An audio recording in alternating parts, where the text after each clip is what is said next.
مبعوث فرمائے ہیں۔ ہم سب پر الحمدللہ۔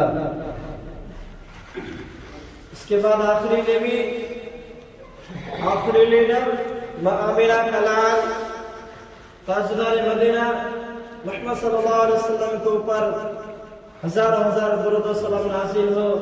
اللہم صلی علی محمد وبارک وسلم۔ حاضرین جمعہ،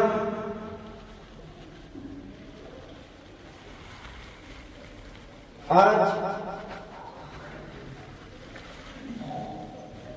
ہفتے کے 7 دنوں میں سے سب سے افضل دن جمعہ کے دن کو کہا جاتا ہے۔ آج کے اس فضیلت والے دن میں قرآن و حدیث سے چند باتیں آپ لوگوں کے سامنے غور سے گزار کریں گے۔ اللہ تعالیٰ سے دعا ہے کہ اللہ تعالیٰ مجھے صحیح کہنے اور اس سے زیادہ آپ لوگ عمل کرنے کی توفیق دے، آمین۔ سامعین اکرام، جیسا کہ آپ سب کو معلوم ہے، کچھ ہی ایام کے بعد ہمارے سامنے ایک ایسا مہینہ آ کر لگنے والا ہے، ایک ایسا مہینہ آنے والا ہے جس مہینے میں عبادت ہو، بندگی ہو، تہجد میں ہو یا نفلوں میں ہو، یا خاص کر عبادت و بندگی کا ہی وہ مہینہ ہوتا ہے۔ جیسے اگر دنیاوی امور میں کسی چیز کے لیے وعدہ رکھا جائے، یعنی بینیفٹ رکھا جائے کہ اگر 1 گھنٹے کے اندر اگر آپ سوشل میڈیا کے ذریعے سے یہ کام کر لیتے ہیں تو آپ کو یہ چیز یا اتنے رقم آپ کو مفت میں ملے گا۔ 24 گھنٹہ ہوتا ہے ایک دن میں، ایک دن اور رات میں، انہی میں سے صرف 2 گھنٹے کو اگر اسپیشل آفر کے طور پر استعمال کیا جائے تو مسلمان ہو یا غیر مذہب کے لوگ اس پہ ٹوٹ پڑتے ہیں۔ لیکن 11 مہینے کو چھوڑ کر ایک ہی مہینہ ہمارے لیے بینیفٹ کا مہینہ ہوتا ہے۔ تمام مہینے تو ایسے ہی جنرل مہینے ہوا کرتے ہیں، لیکن اللہ تعالیٰ کی طرف سے مسلمانوں کے لیے، ہر کلمہ پڑھنے والوں کے لیے اللہ تعالیٰ ایک مہینے کو وافر کے لیے یعنی امپورٹنٹ قرار دے کر اللہ تعالیٰ نے مسلمانوں کو بتایا ہے کہ اس مہینے میں اپنے گناہوں کو، اپنی نیکیوں میں یا اپنی خطاؤں کو بھلائی کے ذریعے سے تمام چیزوں کو دھل لینا ہے۔ اب اس مہینے کے لیے ہمیں تیاری بھی کرنی پڑتی ہے، اس کے لیے اپنے آپ کو مستعد رکھنا پڑتا ہے۔ رمضان کا مہینہ ایک فضیلت کا مہینہ ہے، جس مہینے میں اللہ تعالیٰ اس کی مخلوق میں سے سب سے خطرناک مخلوق شیطان ہے۔ اس شیطان اللہ تعالیٰ رمضان کے مہینے میں جنزیروں سے یا قید خانوں میں ڈال کے رکھ دیتے ہیں۔ اس مہینے میں اللہ تعالیٰ جنت کے دروازے کو کھول دیتا ہے، اور اللہ تعالیٰ ہر تیسری پہر یعنی رات کے تیسرے حصے میں آسمانی دنیا میں آتے ہیں اور فرماتے ہیں کہ کوئی ہے جو مجھ سے جنت طلب کر لے، کوئی ہے جو مجھ سے مغفرت طلب کروا لے۔ اللہ تعالیٰ آسمانی دنیا میں آ کر ہر رات کے تیسرے پہر میں آ کر ہر کلمہ پڑھنے والے کو، ہر انسان کو اللہ تعالیٰ مخاطب کر کے بلاتے ہیں کہ کوئی ہے جو کلمہ پڑھ لے یا کوئی ہے جو مجھ سے مغفرت فرما لے۔ اللہ تعالیٰ اس مہینے میں اپنے بندوں کو خاص توجہ دیتا ہے، اور اللہ تعالیٰ یہ بھی فرماتے ہیں کہ انسان جو عمل کرتے ہیں، ہاتھ کے ذریعے سے ہو، پاں کے ذریعے سے ہو یا جسم کے کوئی کسی بھی ایسے کے ذریعے سے ہو، وہ کوئی بھی عمل کرتا ہے، اللہ تعالیٰ نے 2